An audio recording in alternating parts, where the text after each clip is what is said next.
bienvenue sur une nouvelle vidéo des lectures de Pipin. J'espère que vous allez bien. Pour vous, vous n'avez certainement pas vu de coupure au niveau des vidéos parce que je les ai pas mal programmées, mais pour moi ça fait un bon bout de temps que je n'avais pas repris la caméra pour vous parler de livres. La raison à ça, il y en a plein. Le manque de temps, le cumul des problèmes qui me sont tombés dessus les uns après les autres, et donc, cumulé à ça, il y avait une petite, grosse démotivation, je vous avouerai, à sortir la caméra et à passer pour quelqu'un de très joyeux alors que ça n'allait pas tout à fait bien au niveau du moral. Et si à certains moments, quand je bouge, vous voyez passer un bandage, oui, ça fait partie des fameux problèmes qui me sont tombés dessus. Rien de grave, je me suis juste blessée au sport, tout va bien, ce n'est pas une blessure grave, mais en attendant, elle est mal placée parce que c'est fait le tour du bras et ça fait mal. Et donc comme je vous disais, ce n'est pas grave, c'est juste le cumul de tout qui est énervant. Mais on n'est pas là pour parler de ça, on est là pour parler de livres, et j'ai bien envie de vous parler de quelques petites réceptions, ainsi que de quelques livres que j'ai terminé de lire. En réception, je voulais vous parler de celui-ci, que j'ai reçu de la part des éditions Scrinéo, Le Clan des Bélènes de Julia Castel. Et je suis contente de pouvoir lire celui-ci, parce qu'il fait partie des finalistes du prix Livre Addict de cette année. Et j'avoue avouer que j'étais curieuse. On va parler de loup, visiblement, d'après la couverture. Mais je suis pas tout à fait sûre que ce soit de loup-garou. J'ai l'impression que ça a l'air d'être plutôt au niveau de vrais loups, entre guillemets, qui créeraient des problèmes après au niveau peut-être d'attaque de troupeaux ou autre. Ou alors je me perds complètement parce que je vois légendes, préjugés. Je ne sais pas, ça a l'air mystérieux, mais ça a l'air en tout cas très chouette. J'aime bien la couverture, qui est toute en soft touch en plus, magnifique, dans les tons verts comme ça. Merci beaucoup aux éditions Scrinéo de me l'avoir envoyé. Je suis très très curieuse de voir ce que ça va donner. J'ai également un auteur en auto-édité qui m'a fait parvenir son livre qui s'appelle Expiare. C'est de Louis H. Godoy Oliveira et je suis très curieuse de le découvrir parce qu'apparemment on va parler de Toutankhamon et j'adore l'Égypte. Donc autant vous dire que un petit livre sur l'Égypte, je suis ravie de pouvoir le découvrir. Je ne sais pas encore si ça va être vraiment concentré, on va dire, sur la découverte du fameux tombeau, ou est-ce que ça va être quelque chose d'un côté un peu plus fantastique. Je ne sais pas, je garde la surprise. Je suis curieuse de pouvoir me plonger dans cet univers qui a l'air fortement mystérieux et aussi incroyable. J'ai également profité des Journées du patrimoine pour aller au salon des auteurs qu'il y avait sur le lieu d'un château. Et il y avait Maria J. Romale là-bas. Et j'étais ravie de pouvoir aller la voir et de pouvoir lui réserver 2 petits bébés. Il s'agit des tomes 2 et tome 3 de sa saga Les Héritiers de l'Apocalypse. Le premier, il est quelque part derrière moi. Il s'agit de Ange et Faé, Dragopoul et Mochaccino. Le second tome, c'est Mage Faé, Facochèvre et Cappuccino. Et le troisième, c'est Serval-Garou, Léozard et Expresso. J'aime beaucoup les couvertures, je les trouve vraiment super chouettes. Elle me les a dédicacées. Elle est trop gentille, j'adore Maria. Et elle m'a donné aussi plein de jolis petits goodies, des magnettes qui représentent les couvertures et des marque-pages super jolis. Mais il y en a un qui est collé. Viens ici, voilà. Des marque-pages super jolis aux couleurs de ces personnages que j'ai très hâte de rencontrer au niveau donc des tomes 2 et 3, parce que j'avais vraiment beaucoup aimé le premier tome. Voilà pour ce qui est des réceptions. J'en attends encore 1, 2 ce mois-ci, je ne sais plus. Un en tout cas qui vient de Masse Critique de Babelio, que j'ai remporté et que j'attends avec grande impatience. Et un autre, c'est une campagne Ulule. Oh, j'en attends 2 de campagne Ulule. Donc on verra entre peut-être septembre et octobre, vous les verrez certainement arriver. Mais si on parlait maintenant de lectures que j'ai terminées, parce que toutes celles-ci, je les ai reçues, mais pas encore lues. En revanche, celle-ci, je l'ai achetée il y a fort longtemps, donc il était depuis fort longtemps dans ma palle à prendre la poussière, et ça y est, j'ai enfin réussi à le sortir et à le découvrir depuis le temps qui me faisait envie. Cadavre à l'écossaise de Marilou Rouge, publié aux éditions City. Et je vous avouerai que cette maison d'édition, je l'ai, on va dire, connue il y a pas longtemps, avec Enquête et Charleston, que j'avais vraiment beaucoup aimé, et je me suis rendu compte que celui-ci faisait partie de la même maison d'édition, et je vous avouerai qu'à force d'aller faire des recherches sur ce que cette maison d'édition publie, Et bien j'aime beaucoup leur ligne éditoriale, donc je vais m'y intéresser d'un peu plus près. Mais en attendant, Cadavre à l'écossaise, qu'est-ce que c'est? C'est un cozy mystery qui donc, comme son nom l'indique, se passe en Écosse. Parce qu'on va suivre Mona, qui est le raccourci de son vrai prénom qui est Desdemona.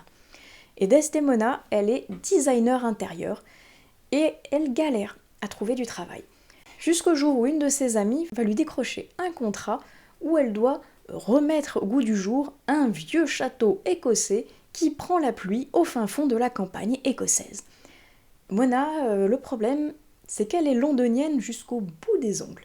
Donc, elle est au cœur même de la city, et pour elle, l'Écosse et le fin fond de la campagne, ça ne peut rimer qu'avec château hanté et gros bouseux.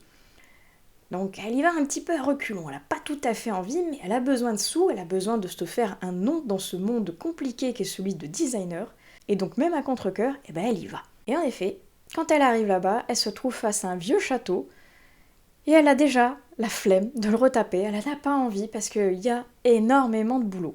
Les Écossais en général n'ont pas l'air de l'apprécier beaucoup, le temps qu'il fait là-bas n'a pas l'air de l'apprécier beaucoup également, mais elle se dit, elle a besoin quand même de ce contrat, il faut qu'elle gagne des sous pour vivre, donc elle va s'y mettre.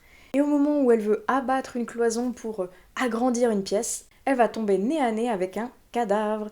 Et là, une enquête va être menée où elle va essayer de démêler le vrai du faux parce que la police locale, ils n'ont pas trop envie de s'embêter, ils se sont dit, c'est elle qui a découvert le cadavre, donc allez, on va faire d'elle la coupable. Sauf qu'elle, elle l'entend pas comme ça. Donc elle va mener elle aussi sa propre enquête de voisinage auprès du personnel, auprès des amis, auprès de la population locale. Elle va essayer de lever le mystère sur ce fameux cadavre dans la cloison. C'était très sympa, même s'il a quand même quelques petits défauts, je trouve. Déjà, au niveau du titre qui s'appelle Cadavre à l'écossaise, n'attendez pas d'être fortement dépaysé parce que l'Écosse, vous n'allez pas la voir beaucoup finalement. Et j'étais un peu déçue par ça, parce que justement, je m'attendais à rentrer dans les grands paysages écossais. On me parle d'un château, donc il va y avoir tout le folklore qu'il y a derrière de ces fameux châteaux hantés, de ces highlands, de ces lairds écossais. Bof, pas trop, finalement. On nous parle vite fait de la campagne écossaise, parce que le château, il est perdu au milieu des highlands. Mais après, pas plus. Finalement, guère plus. Le château, on le décrit vite fait, et c'est pareil, pas plus non plus. Donc un peu bof. Après, on joue beaucoup sur le côté rivalité entre Angleterre et Écosse. Et c'est plus là-dessus, au final, qu'on va jouer entre les accents, entre la ville et la campagne, entre les anciens clans rivaux. Voilà. Finalement, guère plus de dépaysement que cela. Et après, au niveau du Cozy Mystery, c'était pas mal. Franchement, ça se lit tout seul, je l'ai vraiment dévoré, il va très vite. Les personnages sont plutôt attachants, même s'ils ont plutôt des caractères, j'ai trouvé, très exacerbés, où il y a vraiment quelqu'un qui est soit très gentil, soit quelqu'un qui est complètement détestable, et on fait exprès de cultiver un petit peu ce côté mystérieux, ce côté je déteste tout le monde, j'ai un mauvais caractère, pour faire porter les soupçons sur cette personne-là. Et c'est un peu dommage, je trouve, de vraiment caricaturer un petit peu ces personnages, pour essayer de noyer un petit peu le poisson en faisant style de si lui ou elle a un mauvais caractère, c'est forcément le ou la coupable. Ouais, bon. On se doute bien qu'il n'y a pas que ça derrière, on se doute bien qu'il va y avoir des revirements de situation qui étaient intéressants, mais c'est pas le meilleur pour moi, je pense, Cozy Mystery. Il se lit bien, mais il manquait un petit quelque chose derrière pour qu'il soit avec un effet waouh, on va dire. Peut-être au niveau de l'enquête, peut-être au niveau justement de ce dépaysement qu'il n'y a pas eu totalement. Je ne sais pas. En attendant, ça y est, je l'ai enfin lu. Il était sympathique, mais donc pour moi, c'est pas le meilleur Cozy Mystery que j'ai quand même trouvé assez sympathique. On passe maintenant donc du plus noir quand même, du même beaucoup plus noir parce qu'on va basculer du Cozy Mystery au thriller, avec Thanatea de Sonia Delzongle, publié chez Fleuve Noir. Et en général, quand ça sort du chez Fleuve Noir, il y a bien le mot noir dedans.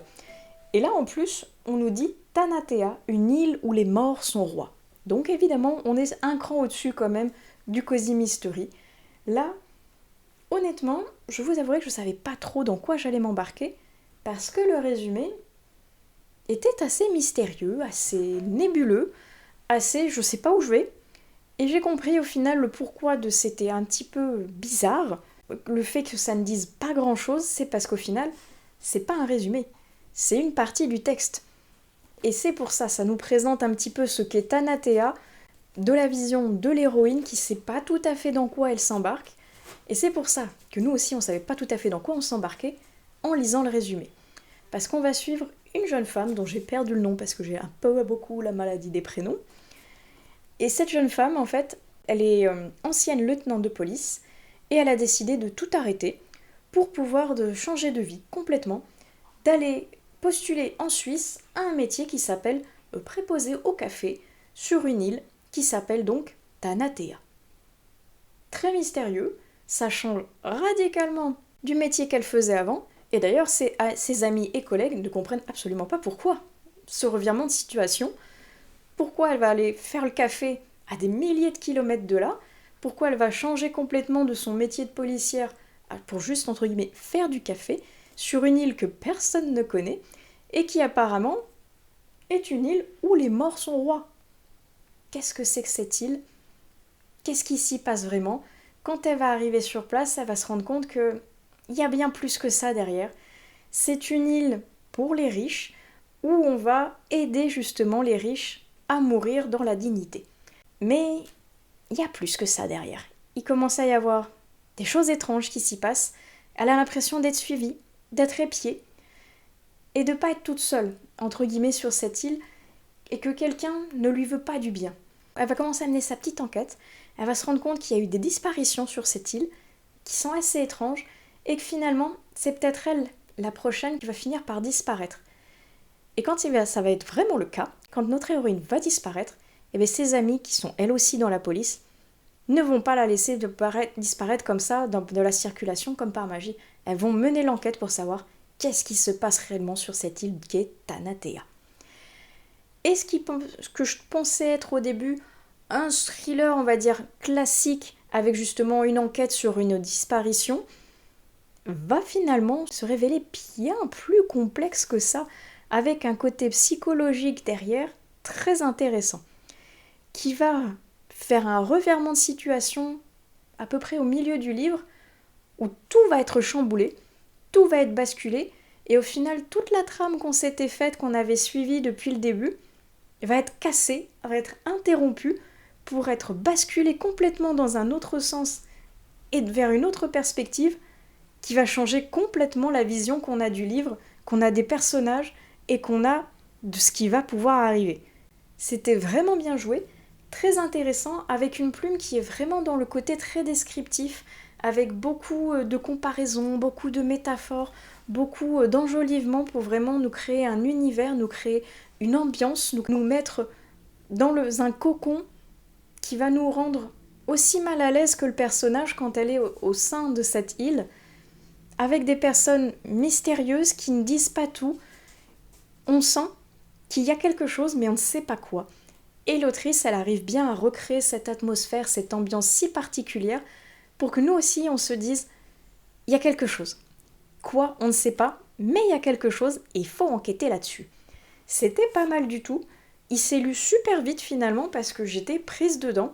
Et comme je vous dis, à la moitié du livre, il y a un énorme revirement de situation où on se dit « Ah oui ? Attendez, je vais revoir certaines scènes pour me dire que finalement, oui, il y avait des indices là disséminés à droite à gauche qu'on n'a pas vus et que finalement, en les reprenant, c'était évident, et le changement de situation, le changement de point de vue est très intéressant, justement, pour pouvoir continuer dans l'histoire, mais avec une vision complètement différente de celle qu'on avait au début. Donc, vraiment bien joué de la part de l'autrice.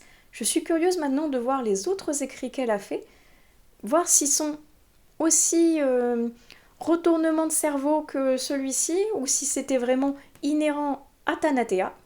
On va voir. Dites-moi si vous l'avez lu dans les commentaires, si vous l'avez aimé, parce que moi je l'ai trouvé vraiment super chouette.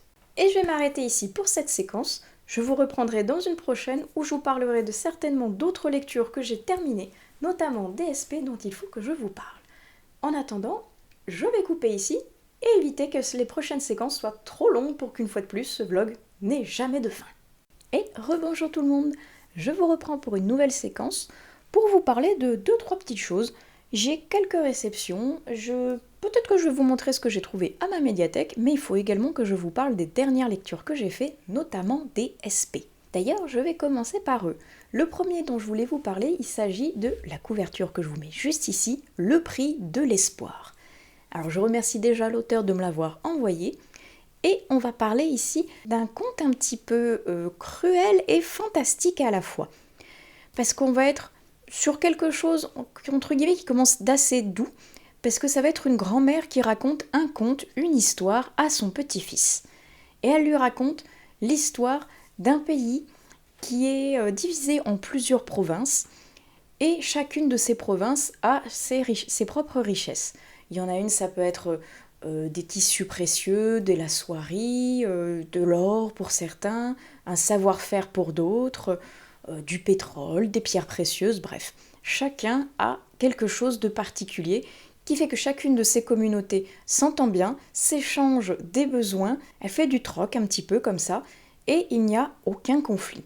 Parce que le président de ce pays, il constate que aux frontières, il y a quand même des hordes barbares qui essayent un petit peu de venir s'infiltrer, d'instaurer la guerre, de faire rentrer leurs problèmes et leurs conflits à l'intérieur de ce pays. Et le problème, c'est que c'est une nation qui est pacifique, donc ils n'ont pas réellement de moyens de défense, ils n'ont pas réellement d'armée, ils n'ont pas vraiment de pouvoir et de savoir-faire en matière de stratégie militaire. Donc, le président va faire appel à un des pays voisins dont la puissance militaire est sans égale. Mais le roi de ce pays, lui, il convoite uniquement les richesses du pays.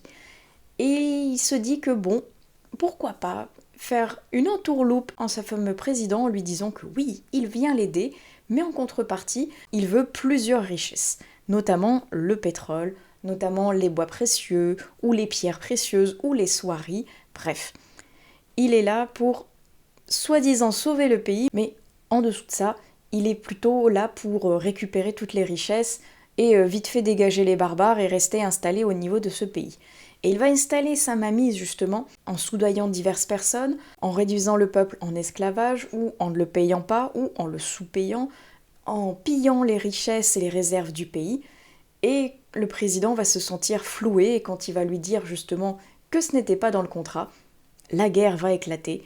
La fille de ce président, elle, ne compte pas se laisser faire, mais en affirmant justement son envie d'écouter son peuple et de repousser l'envahisseur et les barbares qui ne sont pas finalement là pour aider son pays, eh bien, elle va déclencher une espèce de réaction en chaîne où le fantastique va venir s'intégrer à l'intérieur du récit à travers d'anciens dieux, d'anciens totems qui vont venir se réveiller, se réincarner et ne pas se laisser faire contre l'envahisseur.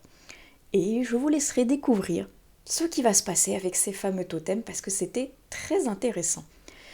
Et je trouvais que c'était une histoire qui avait quand même plutôt l'air d'un conte, de par la manière dont ça a été rédigé et de par la poésie, on va dire, de la plume. Et c'est une plume d'ailleurs qui m'a fait un petit peu penser au même rythme, aux mêmes histoires, aux mêmes contes justement de ce pays africain avec Noir Neige Humanitas. Ça m'a fait un petit peu penser à ce style d'écriture et on replonge justement dans un univers fantastique complètement créé par l'auteur avec une hiérarchie, avec un système de magie, un système de dieux, un système qui est bien pensé du début à la fin, avec des parties peut-être un petit peu longuettes au niveau des descriptions parce qu'on est vraiment sur une première partie bourrée de descriptions et assez peu riche au niveau du dialogue. La première partie est vraiment là pour une espèce d'introduction mais qui s'étire vraiment sur des descriptions de paysages, sur des descriptions de personnages, de leurs coutumes, de leurs habits, de leur façon de parler et on est vraiment dans un côté un petit peu empreint justement de magie, de culture, qui va venir après s'étaler au niveau de la seconde partie, plutôt au niveau des dialogues et justement du conflit qui va entraîner le côté un petit peu fantastique. Mais sachez que malgré la magie justement, le côté un petit peu conte qu'il y a de cette histoire, il y a également un côté très violent, parce qu'on est quand même en guerre, et bien donc la guerre, ça crée quand même des ravages, et ce n'est pas tout rose. Donc il y a quand même un côté assez visuel de par les descriptions, assez cruel, assez sanglant et violent, donc soyez également prévenus. Et pour rajouter d'ailleurs à ce côté visuel, il y a même des illustrations qui sont glissées, disséminées par là à travers les chapitres, une très belle carte également au début du livre qui va nous permettre de mieux situer justement ce fameux pays et ces fameux états, et nous permettre aussi, de par ces illustrations, de mieux nous illustrer les paysages, le contexte, les personnages, et c'est pas mal du tout pour venir nourrir notre imaginaire. Je vous laisserai découvrir tout ça, je vous laisse ainsi comme ça la surprise totale à la lecture de ce dernier. En SP, j'ai également lu Les yeux nuits de José Carli. Je vous en avais glissé un petit teaser comme ça il y a quelques temps au niveau d'un vlog. Je vous remets la couverture juste ici. Le fameux livre de José Carli, ce n'était donc pas Albertine, mais son dernier roman qui s'appelle Les yeux nuits. Donc je remercie la maison d'édition et l'auteur de me les avoir fait parvenir, parce que je trouve que cette lecture est parfaite pour la saison. Parce qu'il y a un côté un petit peu histoire, on va dire un peu d'horreur, histoire un petit peu fantastique, avec un excellent retour en arrière dans les années 90. Et rien que pour ça, ça me faisait penser un petit peu à une vibe style Stranger Things, qui, je pense, devrait plaire à beaucoup de monde. Parce qu'on va suivre Henry, qui est un lycéen qui adore les films d'horreur. Il adore ça, c'est sa passion, à un tel point que plus tard, ce qu'il aimerait, c'est être le nouveau Wes Craven ou le nouveau John Carpenter, parce qu'il a envie de produire ses propres films et de devenir donc réalisateur. Mais en attendant, il reste quand même lycéen, donc il doit étudier, même s'il déteste ça, et il teste justement sa future notoriété en tant que réalisateur sur son frère jumeau, et il adore mettre en scène toutes sortes de choses assez glauques, assez sordides, qui vont faire frissonner, et lui, il capture ce moment à travers la caméra pour voir la réelle épouvante sur le visage de quelqu'un. Sauf que son frère, il en peut plus, ses parents n'en peuvent plus de lui, et ils sont pas tout à fait fans, justement, des musiques qu'il écoute, qui sont un petit peu bizarres, un petit peu grunge, un petit peu rock metal, et justement, de cette vibes des films d'horreur, et du soutien que son oncle lui apporte, car lui-même étant réalisateur. Ses parents, ils en ont marre. Il décide donc de tout lui confisquer, avec la menace de s'il réussit pas ses études, et ben il passe tout à la poubelle. Sauf que Henry, lui les études c'est pas son truc, il aime pas ça du tout. Et un soir, quand il rentre chez lui, il va se retrouver agressé quelque part par des personnes très bizarres, des jeunes, mais qui ont les yeux complètement noirs. D'où le titre Les yeux nuits. Alors, il va penser qu'il est un petit peu fou ou qu'il a halluciné, mais finalement, il va se rendre compte qu'il y a plusieurs personnes qui ont eu des altercations avec cela.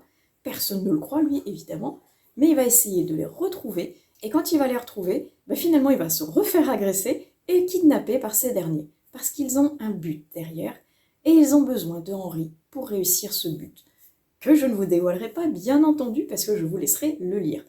Et c'est d'ailleurs assez frustrant de ne pas pouvoir vous en parler, parce qu'il y a beaucoup plus à partir du moment où ces fameux personnages aux yeux noirs vont venir capturer Henry. Il y a beaucoup plus derrière cet événement, notamment justement tout le côté qui est fantastique. Je ne peux pas trop vous en dévoiler plus, même si j'ai envie de vous parler d'un certain rituel, j'ai envie de vous parler d'anciennes divinités, j'ai envie de vous parler justement d'un côté horrifique et fantastique que Henry va adorer. Et je ne peux pas aller plus loin, et c'est fort rageant et c'est fort frustrant même, parce que j'ai envie de vous en parler beaucoup plus, parce que c'était une super chouette lecture. Et c'est pour ça que je vous dis qu'elle est parfaite pour cette période de l'année, notamment là quand je filme, on est en octobre. La saison spooky se profile doucement, et ce livre, il est vraiment parfait. Il me fait justement penser aux vibes, comme je vous disais, Stranger Things un petit peu plus tôt, parce qu'on va être dans les années 90. On va retrouver la nostalgie de ces années passées, on va retrouver les anciens groupes de musique, les anciens films, les anciennes technologies de l'époque qui nous font un agréable retour dans le passé. Et moi j'ai revu un petit peu de mon enfance en fait, parce que ça m'a fait penser justement Kurt Cobain quand ils en parlaient, les anciens films de Wes Craven ou de Carpenter, dont je suis super fan. Et quand il a listé une filmographie, ça m'a donné envie de tous les revoir. C'est vraiment super chouette. Il y a tout un côté aussi un petit peu message, j'ai envie de dire. Message au niveau notamment de l'enfance et de l'adolescence, avec les nombreux changements, bouleversements que l'adolescent peut rencontrer et les conflits au niveau parental, au niveau scolaire, au niveau de la vie. Les ados qui ont envie de s'émanciper, qui en ont ras-le-bol des parents qui sont sur leur dos, ils veulent faire leur vie, mais il y a quand même beaucoup plus que ça derrière, avec des problèmes sociétaux, avec des problèmes beaucoup plus adultes qui vont devoir apprendre à gérer parce qu'ils grandissent, mine de rien. Et il y a justement cette nouvelle approche qui est combinée au fantastique, qui est vraiment bien amenée par l'auteur. Et donc c'est pour ça que je vous recommande sa lecture.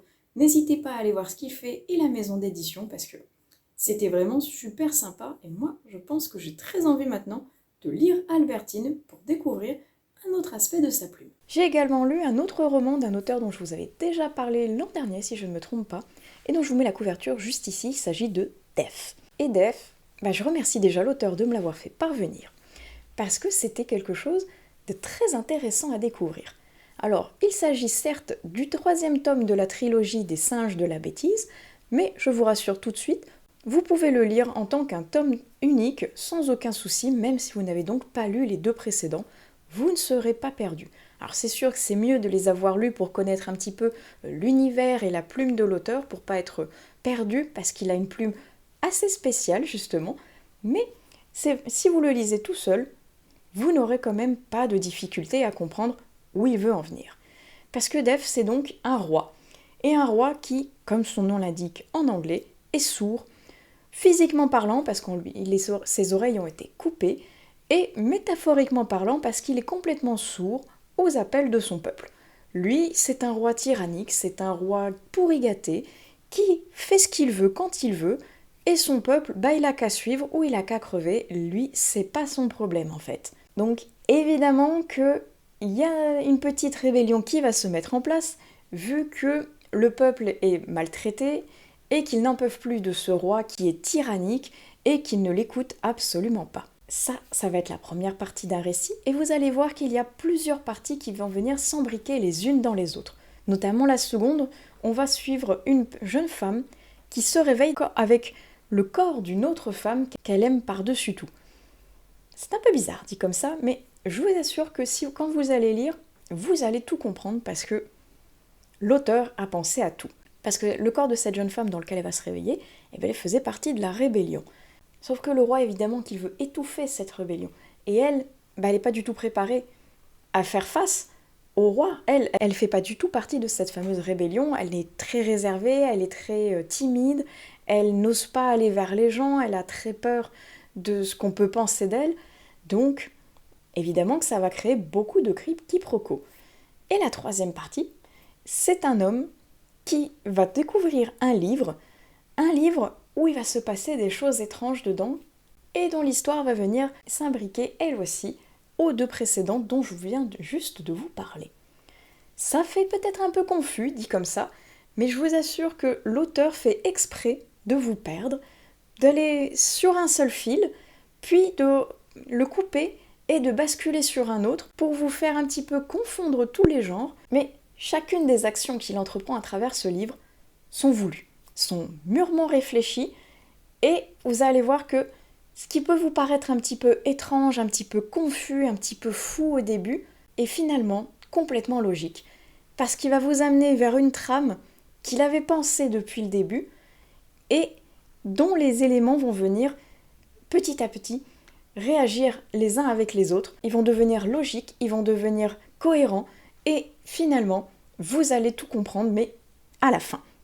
C'est pour ça que je vous dis que c'est vraiment particulier, mais super intéressant à découvrir, parce que on ne sait pas où l'auteur veut nous mener, et on est obligé, entre guillemets, de se laisser porter, parce qu'il a un message, il en a même plusieurs à nous faire passer, mais celui de l'histoire, il faut s'y laisser porter, et pour pouvoir tout découvrir et tout comprendre au fur et à mesure, et encore plus avec les révélations finales. Et il a également beaucoup donc de messages, je vous disais, à faire passer, et on sent que ce sont des messages assez personnels, où l'auteur se livre à travers ses personnages, à travers leurs actions, à travers leurs mots, MOTS et MAUX même, j'ai envie de dire. Il exorcise un petit peu ce qu'il y a eu, je pense, dans sa propre vie, et il se livre au public de manière complètement libérée. Il a envie de faire passer plusieurs messages, et c'est très courageux de sa part de justement se livrer comme ça à un public qu'il ne connaît pas et qui pourrait ne pas comprendre ou ne pas être réceptif finalement à ce qu'il a envie de dire. Mais moi je trouve que c'est une très belle preuve de courage parce que ce qu'il arrive à véhiculer, c'est très très fort. Et ça s'imbrique parfaitement justement dans son histoire. Il y a des messages sociaux, il y a des messages politiques, il y a des messages personnels, familiaux, et c'est très bien pensé. Et quand je vous dis, si vous pensez ne pas comprendre, si vous pensez ne pas saisir toute la substance de certains mots, de certaines actions, allez jusqu'au bout et vous comprendrez où l'auteur voulait en venir et toutes les surprises qu'il vous a concoctées vont se dévoiler les unes après les autres et vont vous faire complètement halluciner, je pense, de voir à quel point il avait vraiment pensé à tout. Et le dernier aspect dont j'ai envie de vous parler, il s'agit de dérapage, dont je vous mets la couverture juste ici. Et pareil que pour les autres, je remercie l'auteur de me l'avoir fait parvenir, parce que là, on change de genre et on bascule sur du thriller, je dirais même du thriller psychologique. Et j'avoue que, quand j'ai lu le résumé, je ne m'attendais pas du tout à finalement ce que j'ai lu. Parce que dans le résumé, on parle d'Arthur. Arthur qui était en train de rouler par une nuit noire, sous une pluie battante, et qui a dû mettre les 2 pieds sur le frein pour ne pas renverser une jeune femme qui était perdue, errante au milieu de la route comme ça, en pleine nuit. Il sait pas qui c'est. Il sait pas si c'est une hallucination, il sait pas si elle est réelle, donc il va sortir pour aller voir qui c'est cette femme qui est complètement hagard comme ça au milieu de la rue, en pleine nuit, perdue en plus en pleine campagne, sous une pluie torrentielle. Qui est cette jeune femme ? Qu'est-ce qu'elle fait là ? Pourquoi elle est avec des habits un petit peu en lambeaux qui lui prêtent un petit peu une apparition style fantomatique, presque une dame blanche ? Est-elle réelle ? Est-ce vraiment un fantôme ?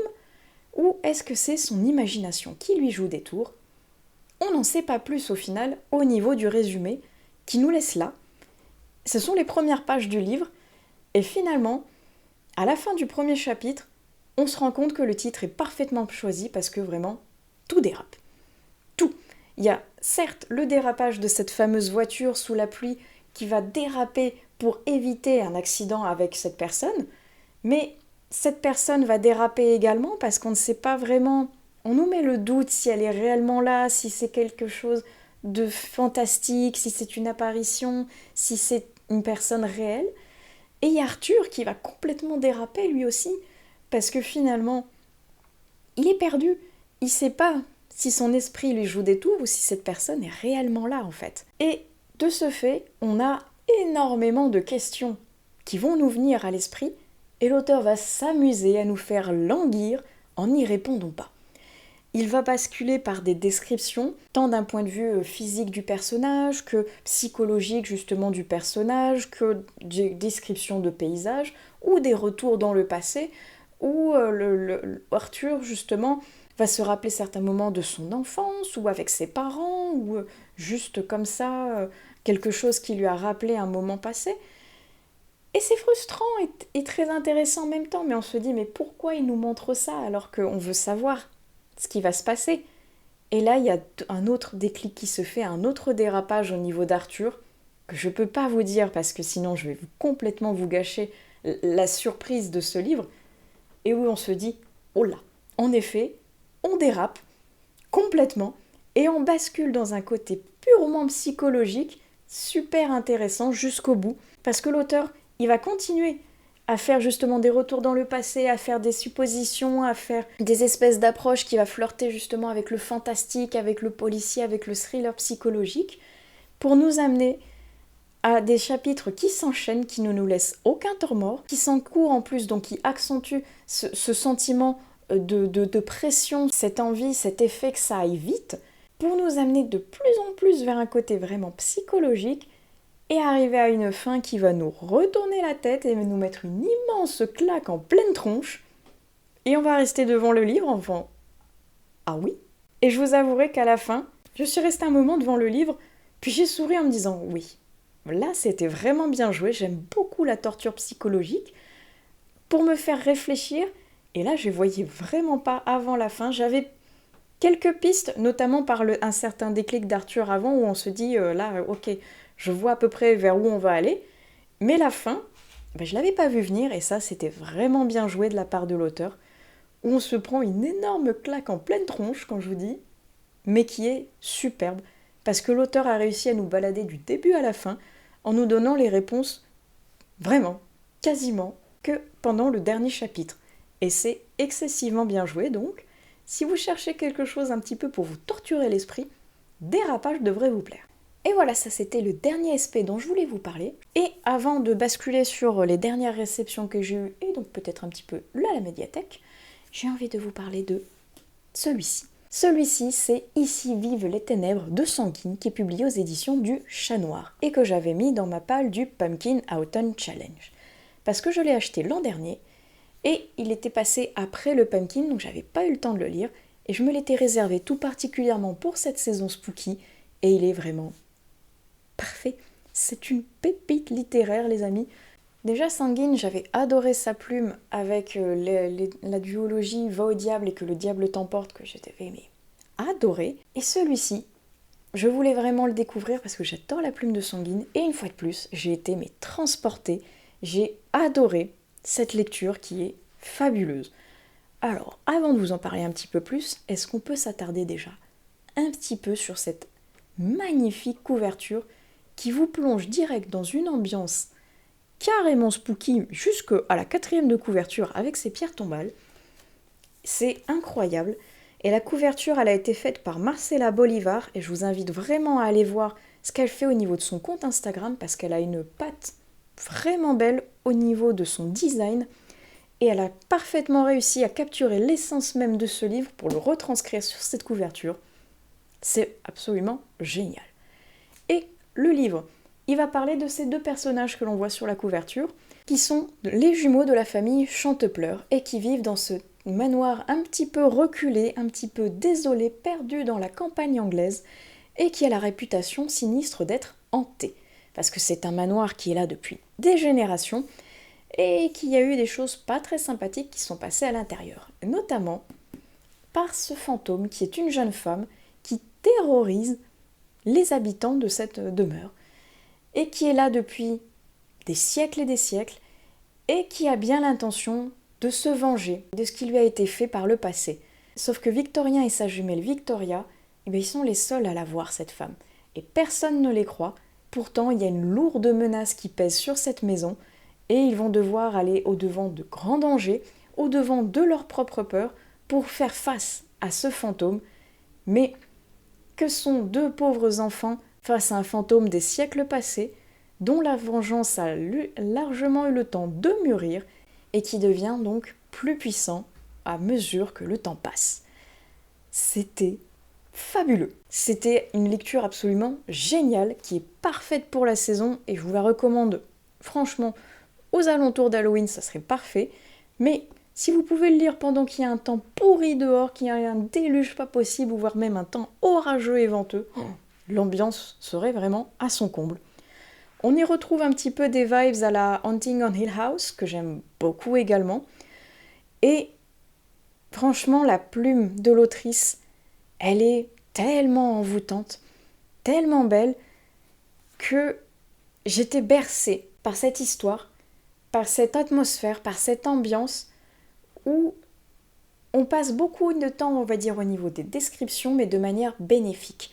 Parce que l'autrice a une très belle plume déjà, et elle prend le temps de poser le décor, de nous peindre un tableau au milieu de cette campagne anglaise, parmi ces lords, parmi cette famille qui est originaire de France, donc qui n'est pas tout à fait déjà appréciée par les anglo-saxons, qui a un lourd passé, qui a beaucoup de malheurs, de malédictions, de mélancolie autour de cette demeure, et elle nous décrit les pièces, elle nous décrit l'ambiance qui s'en dégage, elle nous décrit les jardins, elle nous décrit les personnages qui évoluent à travers ces pièces avec leur mère, Allegra, qui est une magnifique femme, mais qui est pleine de mélancolie et qui est dans des bons jours comme des mauvais, où elle va rayonner tout comme elle va dépérir. et on ne sait pas pourquoi, on sent qu'il y a quelque chose qui ne va pas derrière. Le patriarche qui est là, qui essaye de les soutenir, mais qui est complètement réfractaire à l'idée que quelque chose de surnaturel puisse exister. Et il y a ses enfants, Victorien et Victoria, qui sont des jumeaux, qui sont tellement attachants, et dont je ne peux pas tout à fait vous parler sans dévoiler certaines choses qui sont cruciales, et où je vous avouerai que, étant portée par la plume, quand il y a eu un déclic sur ces jumeaux, je ne l'avais pas vu venir. Et c'était vraiment bien joué, et ce déclic, cette révélation a fait que ça a donné un autre souffle au livre, un nouveau tournant, qui amène encore plus de choses, encore plus de mystères, et ce côté vraiment fantomatique, ce côté quête de libération des esprits, qui est vraiment incroyable, qui est plein à la fois de poésie, de mélancolie, d'un côté un peu conte gothique, de danger, de spiritisme, bref. Fabuleux. J'ai été comblée du début à la fin par ce livre qui est une véritable pépite et qui évidemment va se retrouver dans mes meilleures lectures de l'année 2024 parce qu'il était vraiment absolument génial pour l'ambiance, pour le côté familial qu'il y a, pour le côté fantastique, pour le côté gothique, pour le côté fantomatique, bref. J'ai adoré. J'ai adoré, je ne peux que vous conseiller de lire Ici vivent les ténèbres et de suivre tout ce que fait Sanguine et les éditions du Chat Noir parce que franchement, c'est une super maison d'édition qui est parfaite pour la saison et celui-ci, il est absolument génial. Lisez Sanguine, lisez Ici vivent les ténèbres. Je vais passer vite fait maintenant sur les 2 réceptions que j'ai eues parce que je vois le timer et j'avais dit que la vidéo serait pas énorme et finalement je crois que c'est mal parti. Mais bref, j'ai celui-ci que j'ai reçu par une masse critique de Babelio. Les parts oubliées de Charmaine Wilkerson. Si vous vous rappelez les vidéos de l'an dernier, je vous en avais parlé parce qu'il faisait partie, si je ne me trompe pas, de la rentrée littéraire qui m'intriguait tout particulièrement et que je n'avais jamais pu trouver soit le moyen de me le procurer, soit de le trouver au détour d'un rayon de ma médiathèque. Et cette année, de retour pour la rentrée littéraire, il sortait en poche. Et quand il y a eu la masse critique de Babelio, j'y ai participé et j'ai eu la chance, pour une fois, depuis toutes les fois où je participe, c'est super compliqué de gagner quelque chose parce qu'il y a tellement de monde. C'est compliqué. Mais là, quand j'ai vu que j'avais enfin quelque chose que j'avais remporté et que c'était celui-ci, qui m'intriguait fortement depuis l'an dernier, j'étais trop contente. Donc je l'ai reçu. Je me rends compte que c'est un beau bébé qui fait quand même plus de 500 pages. Donc ça va être compliqué, entre guillemets, de réussir à le caser parmi d'autres petits pavés que je dois lire pour le pumpkin. Mais c'est pas grave. Je vais le lire, je pense qu'il va être génial et il m'avait beaucoup intriguée parce que ça va se passer au niveau des Caraïbes et parce que je crois que si de mémoire, j'ai pas trop envie de me remettre dans le résumé, j'ai envie d'avoir la surprise complète, mais de mémoire c'est une femme qui a fui son pays et qui s'est réfugiée parce qu'il y avait des soupçons autour d'un meurtre. Ça me paraît terriblement mystérieux et ça a l'air génial au niveau des secrets familiaux d'une fuite, d'une course-poursuite. Je pense que je vais passer un très beau moment, du moins je l'espère.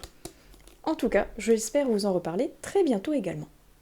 Et alors celui-ci, je l'ai reçu il n'y a pas longtemps, on ne me l'a pas envoyé, je me le suis acheté. Il sortait le 2 octobre, donc quand cette vidéo sortira, vous pourrez vous le procurer si vous le voulez. Il s'agit, regardez-moi de cette pépite, du dernier livre de Caroline Millet. Et c'est un livre concentré sur des recettes de cuisine, cocooning, avec de magnifiques aquarelles. Franchement, est-ce qu'on pouvait pas rêver mieux pour la saison? Et pour le pumpkin automne douceur de vivre, franchement, il sera parfait. Il s'agit donc de Mes petites douceurs cosy des 4 saisons. 80 recettes gourmandes et réconfortantes pour toute l'année. Et c'est publié chez Albin Michel.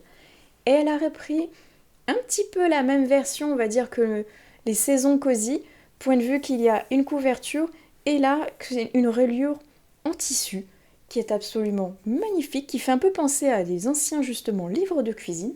Et je ne sais pas si on voit bien, parce que là, on voit que ça brille, mais en fait, toute la pâte de la tarte est en relief et ça donne un effet, mais vraiment chouette. Et à l'intérieur, il se présente comme ceci, avec de très jolies illustrations pareilles en aquarelle. Oh, regardez, des présentations au niveau des saisons, des recettes qui ont l'air mais délicieuses à chaque fois, qui seront pour les 4 saisons. Oh, comme je vous dis, à chaque fois que j'aurai une recette, j'ai envie de la faire et de la dévorer, parce que tout a l'air chouette. Les illustrations sont tellement belles, tellement chatoyantes, chaleureuses, cocooning. Et celle-ci, voilà, que je viens d'ouvrir juste pour la période automnale, c'est parfait. J'ai très très hâte de le découvrir. J'ai l'impression qu'on va retrouver certaines recettes, typiquement celle-ci, qu'il y avait déjà dans les livres Cozy. Ce sera une nouvelle manière de les redécouvrir. Oh, je vois que là, il y a un carrot cake. J'ai trop envie de toutes les faire. Je vois des tartes, je vois des gâteaux, je vois des biscuits, je vois plein d'idées qui ont l'air délicieuses et que j'ai très envie de tester. Alors lui, je l'aime déjà, franchement, je l'aime déjà. Et il va venir compléter ma série des saisons Cozy, et là, de la manière la plus gourmande qui soit. Donc si vous êtes fan comme moi de Caroline Millet, de recettes de cuisine et d'aquarelle, le combo gagnant, il est là. Vite vite, je vous montre tout ce que j'ai trouvé à ma médiathèque, en sachant qu'il y a beaucoup de graphiques. J'ai trouvé 2 romans, mais c'est pareil, 2 pavés. Je ne sais pas faire des livres en dessous de 200 pages, ça n'existe pas. Et le premier que j'ai trouvé, oh, enfin, du thé pour les fantômes. Depuis le temps que j'ai envie de le découvrir, celui-ci. Et d'autant plus depuis que j'ai vu qu'il faisait partie du prix Livre Addict, qui faisait partie justement de ma dernière vidéo. Si vous ne l'avez pas vu, elle sera dans lui quelque part, je ne sais plus où, au niveau de l'écran. Mais lui, j'ai très envie de le découvrir. Et pareil, je pense qu'il va être parfait pour cette saison un petit peu automnale, un petit peu qui va tirer vers le spooky. J'ai très hâte de le découvrir et j'en entends beaucoup parler, mais des retours qui sont soit complètement charmés, soit qui sont passés complètement à côté. Donc, j'espère pas faire partie de la dernière catégorie, parce que j'ai très envie de l'apprécier celui-ci. Alors là, j'ai les tomes 2 et 3, parce que le 1 traîne quelque part vers le canapé, là où j'étais en train de le lire, mais j'ai trouvé des petits mangas très sympas. Il s'agit de Stray Dogs. Stray Dogs, c'est de Van Ra. Et c'est sur quelque chose d'assez sombre. On est sur un seinen avec des démons qui doivent passer des pactes avec les humains pour que leur part de démons diminue, sinon ils massacrent tout le monde. Wow, ça a l'air trop bien. J'ai adoré le design. C'est totalement le genre de choses que moi j'aime beaucoup, qui est assez visuel, assez violent. Oh, j'ai commencé le premier tome, c'est très sympa. Donc je suis allée récupérer les tomes 2 et 3 à ma médiathèque quand je suis allée chercher justement du thé pour les fantômes que j'avais réservé. Et j'ai très hâte de continuer à découvrir ce que le démon loup-garou va me receler au niveau du premier tome. J'ai un autre petit manga ici qui s'appelle Firefly. Et malgré son nom tout mignon, si vous regardez bien la couverture, il n'est pas mignon du tout. Parce qu'on va être sur quelque chose d'assez sordide et sanglant, qui a l'air assez spécial parce que j'ai l'impression qu'on va être sur une veillée funèbre qui va mal tourner. Et au vu des mains qui enserrent le cou de cette jeune femme, quelque chose me dit qu'il y aura peut-être une histoire de revenant ou alors de folie meurtrière derrière. L'ambiance a l'air particulière, le dessin est complètement différent de celui que je vous ai montré jusqu'à présent, mais je pense que au niveau de l'ambiance un petit peu glauque, on va y être, il doit être parfait pour la saison. C'est le tome 1, mais j'ai vu qu'il y avait le reste au niveau de ma médiathèque, si jamais ça me plaît. Oh, regardez ce que j'ai enfin réussi à trouver. Oui, Légende et Latte. Oh là là, est-ce qu'on n'en entend pas parler partout de ce livre, franchement? En plus, il y a le préquel qui est sorti il n'y a pas longtemps. C'est de la cozy fantasy, je n'ai encore jamais testé, et j'en ai entendu tellement parler qu'évidemment que ma curiosité a été piquée et que j'avais envie de le découvrir, que je l'ai trouvé là à ma médiathèque de manière totalement fortuite parce que j'avais complètement oublié que j'avais envie de le lire. Je ne l'ai mis dans aucune palle, mais qu'importe. Oh, regardez, il y a même des petits gâteaux en en-tête de chapitre, ça a l'air... Mais les en-têtes de chapitre changent à chaque fois. Oh là là, voilà, ça y est, j'ai envie de le découvrir. Je pense que ça, avec un plaid, avec une pâtisserie et un chocolat chaud, ça doit être fabuleux. J'ai très hâte de le découvrir. Et qu'importe si je ne l'avais mis nulle part, j'ai envie de le lire. Lui, je l'avais mis dans la palle du pumpkin, parce qu'il me fait très envie. Ça y est, j'ai enfin récupéré Le Cercle du Dragon de thé de Kay O'Neill. depuis le temps que j'avais envie de découvrir ces dragons. Regardez comme ils sont beaucoup trop choux. Ça a l'air trop mignon, ça a l'air cocooning, ça a l'air... C'est beau. Franchement, j'ai très hâte de découvrir ce premier tome, en sachant qu'il y en a 2 autres, si je ne me trompe pas, derrière. J'ai très hâte, et en plus, ça me permettrait de valider une catégorie du pumpkin. Bon, alors là, ok, j'ai repris mon côté dark, on n'est plus du tout dans le mignon. Mais j'ai trouvé le 2e tome de Berserker. Et ça faisait très longtemps que je voulais lire la suite, et que j'avais pas trouvé le temps ni l'argent de pouvoir m'acheter la suite. Et j'avais beaucoup aimé le côté bourrin du premier tome de Berserker fait par Keanu Reeves. J'avais trop envie de découvrir la suite, ça a l'air toujours aussi sanglant et bourrin. Je le vois là, rien que au niveau de certaines planches qui sont toujours aussi chouettes. Et la fin du premier tome était complètement chaotique, complètement what the fuck, et nous laissait dans une histoire où il n'y avait aucune réponse et que des questions. J'ai très hâte de pouvoir découvrir la suite. Là aussi, je vous en reparle très bientôt. Et à défaut de n'avoir encore jamais lu le roman, je vais commencer par la BD. J'ai trouvé les 2 premiers tomes de Phobos de Victor Dixon. Parce que j'ai toujours pas eu le temps, certes, donc de lire les romans, et j'ai toujours pas continué non plus la saga des vampires. Donc là, je me suis dit, j'ai trouvé les 2 premiers tomes qui ont l'air très jolis. Moi, je trouve les dessins vraiment chouettes. Je crois qu'après, les dessinateurs ont changé, mais en tout cas, celui-ci, pour le moment, j'aime beaucoup le style, j'aime beaucoup la mise en scène, la colorisation. Waouh, ouais. Attendez, regardez-moi cette double page. Incroyable! C'est beau, franchement, ça a l'air super chouette. C'est intriguant. Comme je vous dis, je n'ai pas du tout lu le roman. Je sais juste que ça va se passer dans l'espace, que ce sont des gens qui sont à une espèce de télé-réalité, je crois, à moins que je me plante complètement, mais qu'importe. J'ai trouvé les 2 premiers tomes de Phobos et je vais pouvoir découvrir ça très bientôt. Et c'est sur ces BD que je vais clôturer cette vidéo, qui sera finalement composée que de 2 séquences, mais j'ai beaucoup trop parlé, une fois de plus. Il me reste encore plein de livres à vous présenter, mais sinon, ça va faire 1h30, ce sera pas possible. Donc je vous réserve ça pour une prochaine vidéo. En attendant, j'espère que celle-ci vous aura plu.